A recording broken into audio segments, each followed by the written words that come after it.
हम एक बात साफ कर देना चाहते हैं कि अगली सुनवाई तक कोई नई याचिका दायर नहीं हो सकती। सभी पक्षकार अपने तर्क पूरी तरह तैयार रखें ताकि मामले को तेजी से निपटाया जा सके।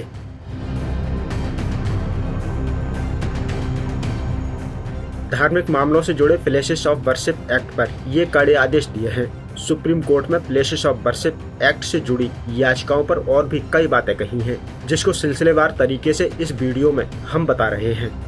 इस मामले में chief justice Sanjeev Khanna, justice Sanjay Kumar और जस्टिस केवी विश्वनाथन की विशेष बेंच सुनवाई कर रही है। सुनवाई के दौरान सीजेआई खन्ना ने कहा कि इस मामले में जब तक केंद्र का जवाब दाखिल नहीं होता है तब तक मामले की सुनवाई पूरी तरह संभव नहीं है। साथ ही इस मामले की सुनवाई के दौरान अब किसी भी तरह के नए मुकदमे दर्ज नहीं किए जा सकते। सीजेआई ने आगे कहा कि इस मामले की विस्तार से सुनवाई नहीं होगी क्योंकि ये मामला अभी लंबित है। साथ ही इस मामले से संबंधित कोई नया सूट दाखिल नहीं होगा। सीजेआई ने आगे कहा कि कई सवाल उठाए गए हैं जिन पर अदालत सुनवाई करेगी। सीजेआई खन्ना ने सुप्रीम कोर्ट में सुनवाई के दौरान ये भी कहा कि हालांकि अगली सुनवाई तक नई याचिका दायर की जा सकती है, लेकिन उन्हें रजिस्टर्ड नहीं किया जाएगा। इसके साथ ही सीजेआई खन्ना ने केंद्र सरकार को जवाब दाखिल करने के लिए 4 हफ्ते का वक्त दिया है। सीजेआई खन्ना ने ऐसे उन केसेस का भी जिक्र किया जो कि देश के कई कोर्ट्स में चल रहे हैं। उन्होंने ये भी आदेश दिया कि किसी दूसरे कोर्ट्स में इन मामलों में तब तक फैसला न सुनाया जाए जब तक सुप्रीम कोर्ट अंतिम आदेश जारी नहीं कर देती।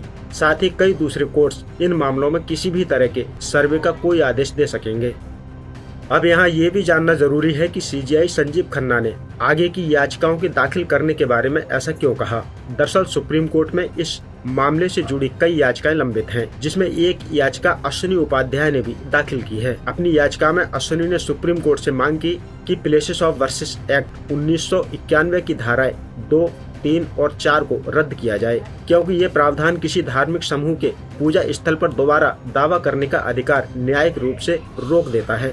गौरतलब है कि प्लेसेस ऑफ वर्शिप एक्ट में ये रूल है कि 15 अगस्त 1947 से ही भारत में स्थित धार्मिक स्थलों के निर्माण का रूप वैसा ही बना रहेगा जैसा कि आजादी के दिन था। ऐसे में ये एक्ट किसी भी धार्मिक स्थलों पर दोबारा दावा करने पर पूरी तरह से रोक लगाता है। फिलहाल इस खबर में इतना ही। बाकी अपडेट के लिए बने रहिए न्यूज़ टाइम के साथ।